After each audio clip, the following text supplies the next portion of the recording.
Las 9:04 de la mañana, tiempo para la entrevista, y hoy hemos invitado a Lander Martínez, diputado de Sumar por Vizcaya. Egunon. Kaixo, egunon.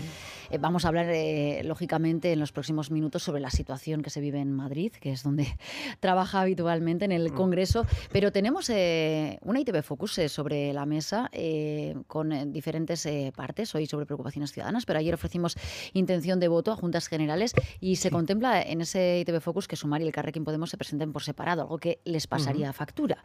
Esa proyección no da para conseguir representación en Vizcaya, por ejemplo. ¿Cómo valora los resultados? Bueno, yo creo que hay dos cosas. Además, justo escuchaba ahora, ¿no?, el corte que ponéis de John Hernández, que decía ayer acertadamente que la izquierda plurinacional tiene que presentarse con la mejor opción posible, ¿no?, a estas elecciones. Y yo creo que hay una evidencia que nosotros tenemos clara, que es que las opciones de la izquierda no deben ir separadas a esas ni a ninguna elección. Esto nosotros lo tenemos bastante claro y hacemos todo el trabajo posible para que sea así. Y por otro lado, quiero decir que no hay casi una pérdida de voto en el escenario ideal en el cual bueno, pues todo ese espacio va unido a unas elecciones, ¿no? Por lo tanto, el espacio sociológico al que representamos sigue activo, sigue con capacidad de representación y sigue vivo. Y por lo tanto nosotros tenemos que tomar eso en cuenta para ofrecer esa opción, y obviamente que nadie que quiera votar a las opciones de izquierda plurinacional pues tenga que elegir a la hora de coger la papeleta. En sus cálculos, ir por separado les penalizaría. Por supuesto. ¿Y cómo van las conversaciones con Podemos en ese sentido? Bueno, con Podemos siempre ha habido un canal abierto y es verdad que siempre que hablamos de ciertas cosas, pues preferimos guardar discreción, porque estas cosas hay que hacerlas poco a poco, pero nosotros consideramos que a día de hoy pues tenemos una buena relación con Podemos Euskadi, que es positiva, en la que bueno, las personas de las diferentes direcciones tenemos los canales abiertos para las cosas que hace falta. No hablo solo de estas cosas, sino que cuando ellos necesitan algo de nosotros en el Parlamento Vasco, pues si es posible nosotros les ayudamos y viceversa. Y yo creo que eso es un buen punto de partida para todo lo que tenga que venir. A partir de ahí, pues nosotros creemos que en cualquier trabajo que se haga hay que ser discretos para que todo salga bien. ¿Han comentado el focus con los líderes de Podemos Euskadi? La verdad es que eso no, o por lo menos yo no, pero estoy seguro de que quizás algunos mensajes intercambiamos sobre esto, ¿no? Pero es decir, que el ITV Focus creo que es bastante claro y bastante evidente, no hay que hacer muchas lecturas de fondo. Esa encuesta muestra además que la fortaleza de PNV y H. Bildu son los dos partidos que más crecen. Entre ambos suman el 70% del voto. En Euskadi se impone el bipartidismo. Bueno, es evidente que hay dos opciones que sostienen una gran parte del voto. Que si impusiera el bipartidismo significaría que habría una alternancia en el poder. Entonces, de momento no me atrevería a decir tanto. Desde luego, si no la alternancia, pero si existiera un cambio en quienes ostentan el poder en Euskadi desde hace mucho tiempo, que es en este caso el Partido Nacionalista Vasco, pues nosotros estaríamos bastante satisfechos, la verdad, porque nuestra opción serían gobiernos de izquierda y nosotros apoyaríamos ese tipo de opciones. Pero de momento, tanto como decir que el bipartidismo se ha impuesto, creo que no estamos ahí. EH Bildu es la fuerza que más sube. ¿Temen que les sigan comiendo voto? Yo creo que a día de hoy, por el recorrido que está haciendo EH Bildu, el lugar al que aspiran ellos, o donde quieren ellos obtener voto, es del votante del Partido Nacionalista Vasco. Quiero decir, creo que la competición entre fuerzas nacionalistas está ahí, en ese momento, y que las personas que optan por otro tipo de opciones, como puede ser por opciones como Sumar, pues tienen bastante claro cuál es su voto. Probablemente nosotros podríamos tener la capacidad de crecimiento en algún momento, probablemente no estamos en nuestro mejor momento de voto, como ayer se vio, pero también es cierto que es decir, hay un porcentaje que andan 6, 7, 8% de personas en Euskadi que siempre van a apostar por este tipo de opciones, como puede ser la de Sumar, y eso está ahí y no se va a mover. Hoy nos centramos en las preocupaciones ciudadanas. Las guerras que están ocurriendo en el mundo preocupan a 9 de cada 10 Mm. personas y más de la mitad considera que hay que invertir más en defensa en Europa. ¿Cómo interpreta esta preocupación? Pues la veo con bastante sentido. Es decir, evidentemente las guerras preocupan y yo creo que preocupan por varias cuestiones. Nos pueden preocupar por razones humanas, pero nos pueden preocupar por razones materiales. Las guerras, además de ser un hecho terrible y una forma terrible de abordar los problemas internacionales, ¿no? Y a quien nos preocupa que el mundo funcione bien, pues creemos en las Naciones Unidas, creemos en el multilateralismo, creemos es decir, en una relación civilizada entre países, pues el uso de la fuerza de esta manera siempre nos va a parecer aberrante, pero es que además las guerras siempre acaban generando resultados desfavorecedores para los más vulnerables. Los más vulnerables, por un lado, como puede ser el país invadido, etcétera, y las personas con más necesidades, pero por otro lado, con las consecuencias económicas que tiene para un país o verse afectado por la guerra, como puede ser aquí con los precios de la energía en un momento dado, no tanto en este caso, sino por ejemplo en el caso de Ucrania, pues eso afecta a quienes menos tienen. Es decir, porque son quienes más lo sufren y quienes más impacto tienen en su bolsillo y en su vida. Por lo tanto, pues decir que el 90% de los ciudadanos estén preocupados por eso me parece normal. Y con respecto a la defensa, bueno, yo creo que nosotros en esto siempre hemos sido bastante claros. Una defensa europea es necesaria. Y es necesaria porque necesitamos también salir del ala de los Estados Unidos a la hora de tener un planteamiento sobre cómo defender bueno, pues lo que sería la Unión Europea, su proyecto y sus valores. ¿Eso requiere de mayor inversión?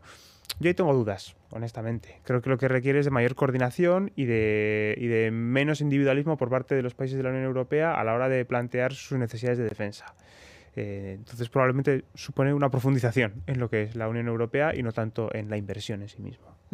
¿Cómo ha vivido esta semana en Madrid las diferentes informaciones sobre investigaciones judiciales que afectan al Partido Socialista? Bueno, yo creo que generan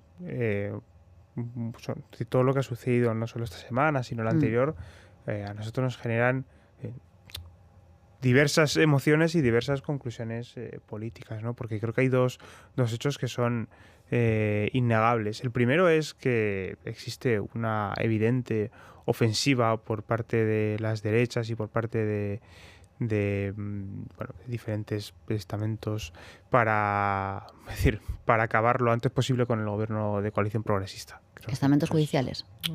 sí, por ejemplo. Sí, en realidad no tengo ningún problema en decirlo. Y que esta ofensiva es clara y que tiene un acompañamiento mediático y que los partidos políticos además pueden explotar estas situaciones al máximo, pues lo hacen. Y eso creo que es malo para la democracia. Pero por otro lado, es verdad que existen hechos o informaciones que son graves, que son preocupantes y que requieren de explicaciones profundas e inmediatas. Razón por la cual, por ejemplo, nosotros ayer pedimos estas explicaciones y directamente y en privado le exigimos a la parte del gobierno, en este caso representado por el Partido Socialista, pues que Pedro Sánchez compareciera. Ese al final ha sido el resultado de lo que sucedió ayer. Y por lo tanto, pues que los dos factores existan no son incompatibles. ¿Dónde establece la diferencia entre lo que es parte de la ofensiva o los hechos, informaciones preocupantes? ¿Cuáles son esas informaciones que les preocupan? Bueno, pues yo creo que la diferencia es cuando hay medios que mienten, por ejemplo, o cuando hay causas que evidentemente flojean, cuando nos encontramos con acusaciones, archivos, informaciones tergiversadas, más archivos, en fin, como un circuito judicial permanente que lo que genera es otro circuito mediático y que al final queda en nada. Eso evidentemente lo que pretende es un desgaste permanente del gobierno. Y por otro lado, hechos preocupantes, pues bueno, pues todo lo que pueda tener que ver con tramas, es decir, la verdad es que en este momento tiene un nombre bastante claro, todo lo que rodea a Santos Cerdán y a este tipo de figuras, pues de momento suena bastante preocupante. Han marcado, de hecho, como línea roja que haya un problema de financiación irregular Sí. del PSOE. ¿A qué se refiere con un problema? ¿Una investigación, una condena? ¿Hasta dónde está la línea Un roja? problema de financiación irregular es que se demuestre de alguna manera que existe una caja B en el Partido Socialista, ¿no? Es decir, creo que cosa que yo creo que a día de hoy es muy difícil. Sí, por otro lado, es decir, que podemos tener muchas discusiones sobre lo que está sucediendo en torno a algunos cargos del Partido Socialista o sobre los hechos que van saliendo, pero sí que es cierto que a día de hoy que un partido político tenga financiación irregular es una cosa muy, muy compleja. Y existe temor en Sumar porque el gobierno que integran pueda llegar a su fin. Bueno, más bien si existiese un temor es porque las derechas llegasen al gobierno, que eso es lo que a nosotros nos preocupa.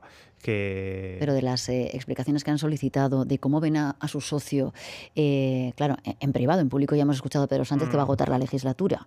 Sí. ¿Existe una preocupación real porque se pueda anticipar el final de la legislatura? La verdad es que nosotros esa conversación no la hemos tenido, bueno, no es algo que esté encima de la mesa y de hecho nuestra política en el caso de nuestra parte del gobierno sigue siendo la de salir adelante con los proyectos que tenemos.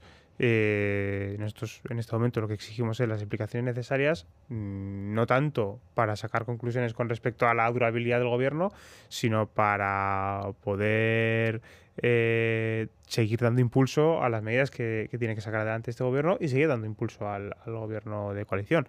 Porque es verdad que cuando surgen este tipo de cosas, el gobierno pierde impulso. Y nuestra tarea principal es seguir sacando adelante todo lo posible. Y eso pues exige de tener una buena política de alianzas con los socios, exige que estos confíen en el gobierno, exige que la propia ciudadanía sienta que el gobierno hace algo por ellos y para ello pues es necesario aclarar una serie de cosas. ¿Entiende la posición de socios como el PNV que están pidiendo elecciones este año? Yo el Partido Nacionalista Vasco no la entiendo mucho, la verdad. De hecho, me cuesta pensar que la posición del total del Partido Nacionalista Vasco sea tan dura y tan directa como la que está planteando Aitor Esteban. A mí me gustaría saber, Aitor Esteban, qué es lo que propone. Vale, él ha pedido elecciones, muy bien. ¿Y qué es lo que quiere que pase? ¿Qué es lo que le gustaría? Más allá de que el Partido Nacionalista Vasco saque más escaños, ¿no? Que es lo que todo el mundo quiere. No le importa que gobiernen las derechas. ¿Qué va a hacer él para que no nos encontremos con un gobierno reaccionario que nos restrinja derechos, que limite cualquier tipo de, pues yo qué sé, por ejemplo, de negociación de competencias con Euskadi, cualquier cosa que tenga que ver con la mejora de la vida de las personas? Es decir, lo hemos visto hasta incluso con la cosa más pequeña, es decir, una ley para quitar la publicidad de alimentos o bebidas energéticas, etcétera, para proteger a los niños y niñas, como ha ido este martes al Pleno, es tumbada por la derecha. Hasta la cosa más pequeña y más limpia para proteger a niños y niñas. Entonces, ¿es eso lo que quiere Aitor Esteban cuando se convocan elecciones? ¿O qué quiere? ¿Cuál es su plan? O me gustaría saber, porque a día de hoy lo único que le veo es ejerciendo presión para no sé muy bien qué. No sé cuál es su orientación estratégica o lo que prefiere es que gobiernen las derechas porque cree que va a poder tener una posibilidad de negociación con ellas. Yo creo que lo mejor es explicar eso y entonces pues veremos si compartimos opiniones o no. ¿Y se puede gobernar con presupuestos prorrogados año a año, con los presupuestos de hace 3 años? No gobernamos con presupuestos de hace 3 años. Evidentemente nuestra preferencia siempre va a ser la de presentar presupuestos, aunque el resultado no sea el de su aprobación, por una cuestión también de presentar cuál es nuestro proyecto político año a año y cuáles son las necesidades que creemos que tiene el país. Pero sí que es cierto que a pesar de no haber habido presupuestos, la legislatura son muchas cosas las que han avanzado y todavía unas cuantas las que pueden avanzar. Por lo tanto, pues en lo que se refiere al ejercicio del gobierno, se puede. Claro, me refería a eso, se puede mantener la acción de gobierno. El gobierno se puede mantener con los presupuestos prorrogados hasta el final de la legislatura, como dice la Constitución, efectivamente, como dice Sánchez. Sánchez que ha ligado su futuro al de Zapatero, ¿no? Apoyándole casi a ciegas. Bueno, o sea, no me corresponde mucho a mí hablar por él, pero sí que es cierto que supongo que sabrá más que cualquiera de nosotros, pero ha entendido que puede confiar en la figura de Zapatero y por ello ha hecho las afirmaciones que ha hecho. Bueno, esto es su apuesta, digamos. Nosotros en este momento lo que queremos es escuchar a Zapatero y saber qué es lo que tiene que decir y qué es lo que tiene que explicar, y entonces sacaremos nuestras conclusiones. Sí que es evidente que Zapatero ha sido una figura muy incómoda para la derecha en los últimos años y que había mucha gente que le tenía ganas y que estaba buscando cualquier cosa para poder ponerle en un aprieto. Es decir, eso es innegable y no podemos obviarlo a la hora de hacer nuestros análisis. Pero sí que es verdad que nosotros, pues unas cuantas explicaciones creemos que tiene que dar. Antes nos avanzaba que bueno, las conversaciones con Podemos en Euskadi, si se dan, se darán de manera discreta. A nivel estatal, ¿cómo avanza esa posible unión de izquierdas? ¿Están analizando la propuesta de Gabriel Rufián? ¿Están trabajando por otra vía para conseguir esa confluencia? Bueno, nosotros la verdad es que en Sumar tenemos una visión bastante abierta de todo lo que tenga que ver con, con las confluencias de izquierdas, y todos los pasos que se den nos van a parecer positivos. De hecho, ya se le pidió, bueno, sobre todo por parte de Comuns, ¿no?, que es uno de los principales partidos que tenemos en nuestra coalición, una reunión a Gabriel Rufián para saber cuál es su plan, es decir, más allá de las afirmaciones que ha hecho en medios de comunicación. Pero por otro lado, sí que es verdad que bueno, hay los cuatro grandes partidos que estamos en el grupo parlamentario plurinacional, que somos Movimiento Sumar, Izquierda Unida, Más Madrid y los Comunes. Pues sí que sellamos ya una alianza en la cual tenemos claro que vamos a acudir juntos a los procesos electorales que vienen y que aspiramos a construir o a seguir ampliando ese espacio con todos aquellos partidos con los que hemos tenido relación, han participado en un proceso electoral con nosotros. Esto es una fórmula similar a que hubo el 23 de julio, y ese es el trabajo que hacemos, y por ahí tiramos con ese espacio de cuatro partidos como núcleo principal ahora, que es nuestro espacio principal de trabajo. ¿Y cómo ve en Euskadi las posibles alianzas postelectorales? Ya no hablo de la confluencia, ya lo hemos abordado, pero ¿ve fuerte el pacto PNV-PSE para poder reeditarse? ¿Cree que puede ser momento de explorar una alianza entre las izquierdas? ¿Cómo están las relaciones entre los partidos vascos? Bueno, hay un factor evidente, que decir, que es una necesidad mutua de PNV y PSE, no solo en términos de existencia en algunos casos, sino de sostenimiento del poder.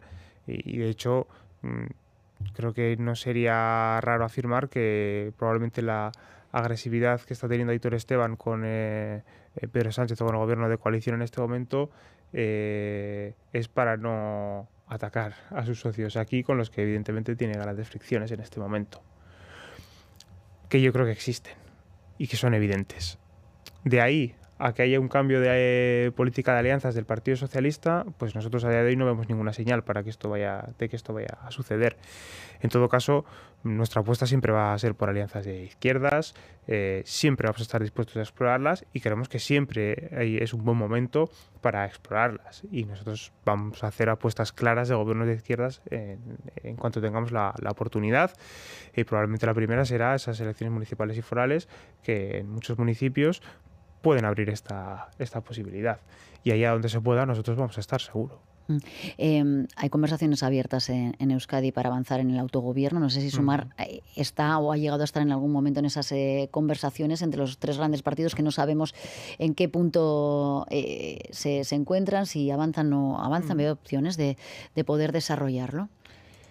Bueno, nosotros en el núcleo de las conversaciones no hemos estado, la verdad. Sorprendente, porque creo que si esto tiene que salir adelante, luego necesita nuestro apoyo en el Congreso, y es sorprendente que nadie esté trabajando para tener este apoyo, que no va a ser gratuito, por supuesto. Entonces, sí que creemos que en un momento dado, teniendo en cuenta que probablemente muchas de las aportaciones que se hizo en su día por parte de nuestro espacio a la redacción del estatuto estén en ese lugar, pues tendría cierto sentido que estuviéramos en esas conversaciones, entendiendo que bueno, nuestro espacio electoral ahora es limitado y quizás tiene que haber otras conversaciones previas. Nosotros eso lo entendemos, pero es decir, ya ha llegado un momento cuando empezamos a ver expresiones públicas sobre si hay agua, no hay agua, si vamos, no vamos, etcétera, pues quizás tiene sentido que empecemos a estar en estas conversaciones. Nosotros luego, cuando esto llega al trámite parlamentario, pues daremos nuestra opinión y aportaremos nuestra parte, pero desde luego creo que es importante tener en cuenta que para que se cumplan todos los pasos que necesita la aprobación del estatuto, pues el voto de Sumar es necesario. Donde sí están a través del Gobierno y el Ministerio que compete en la negociación de las transferencias pendientes. ¿Confían en que en este aspecto pueda avanzar? Yo creo que se ha avanzado muchísimo en general en los últimos años, y creo que se está valorando poco lo mucho que se ha avanzado. Pero como siempre he dicho cuando he venido aquí, yo confío totalmente, desde luego, en el Ministerio de Trabajo, en las negociaciones que hace. Así se demostró el año pasado. Dijimos, cuando el PNV se puso muy duro por una transferencia, dijimos, lo que hace falta es un poquito más de tiempo, pronto estará. En 2 meses estuvo, y desde luego ahora digo lo mismo. O sea, confío perfectamente en los avances que haga el Ministerio de Trabajo en la materia de transferencia de competencias, porque sé que tienen y que tenemos también como organización política un compromiso claro con el cumplimiento del Estatuto de Gernika. Y como tenemos ese compromiso claro, todo lo que se puede hacer desde el Gobierno para cumplirlo se va a hacer. Sobre la huelga de médicos, también compete al Ministerio de Sumar, a la ministra Mónica García, abordarlo. ¿Cómo lo ve? ¿Cómo lo explica? ¿Por qué no se ha dado ningún punto de diálogo? ¿Hay alguna manera de desencallarlo? ¿Dónde está el problema? Puntos de diálogo ha habido sobre el Estatuto Marco en tanto en cuanto los sindicatos no corporativistas llegaron a un acuerdo. Entonces, yo Pero creo con que el personal médico, los sindicatos médicos, el estatuto propio que están pidiendo. sí, por eso, pero es decir, que los sindicatos, es decir, no están solo los sindicatos médicos, hay otro tipo de sindicatos que sí llegaron a un acuerdo sobre cómo debería darse este Estatuto Marco. Que por cierto, para el cual, por cierto, hay reivindicaciones muy legítimas y muy interesantes. Algunas que probablemente tengan más que ver con competencias propias del Gobierno vasco, pero bueno, esto es otra discusión. Y nosotros, pues la verdad es que tenemos que confiar también en la capacidad de avance que tenga el Ministerio de Sanidad, pero tampoco podemos obviar que probablemente hay un cierto choque de modelo entre la propuesta del Ministerio de Sanidad y la propuesta de estos sindicatos médicos en particular sobre cómo tiene que ser el modelo sanitario. Es decir, yo creo que el Ministerio de Sanidad hace una apuesta por lo público, por profundizar en ello y por protegerlo, y quizás los sindicatos médicos tienen otros planes para lo que debería ser el proyecto de sanidad pública. En todo caso, evidentemente, pues esto está afectando a muchos ciudadanos y ciudadanas, y sí que es verdad que todo el trabajo que se puede hacer por parte del Ministerio para acabar con esta situación cuanto antes, pues se tiene que hacer. Hace una semana exactamente el Lehendakari estuvo aquí en Boulevard y decía que la ministra es un problema porque no está sentándose a la mesa de negociación, y reclamaba la competencia para poder hacerlo desde aquí. Bueno, yo creo que a nadie se le ocurriría decir que el Lehendakari es un problema para ejercer su cargo, y me parece un poco atrevido por parte del Lehendakari, porque si empezamos así, pues igual empezamos por el consejero de seguridad también, que es un problema a la hora de mantener controlada a la policía en sus intervenciones habituales. Pero bueno, yo creo que no podemos construir una imagen falsa sobre lo que está sucediendo con respecto al Estatuto Marco, porque parece, o pareciera, que no se ha trabajado nada y que no se ha acordado nada. Y es que todos los sectores sanitarios y todos los sindicatos sanitarios, que no son los sindicatos médicos, han llegado a un acuerdo. Por lo tanto, ahí sí ha habido un trabajo de acuerdo, y sí ha habido un trabajo de mucho tiempo por parte del Ministerio de Sanidad para poder impulsar esta medida. Yo entiendo que toda la presión se ponga sobre la ministra, que es quien tiene que conseguir sacar esto adelante.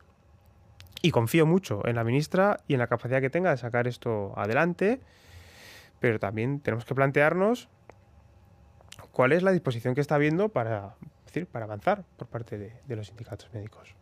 Pues Lander Martínez, diputado de Sumar en el Congreso, nuestro invitado esta mañana. Es que ricasco. Bueno, es que ricasco sube. Las 9:28.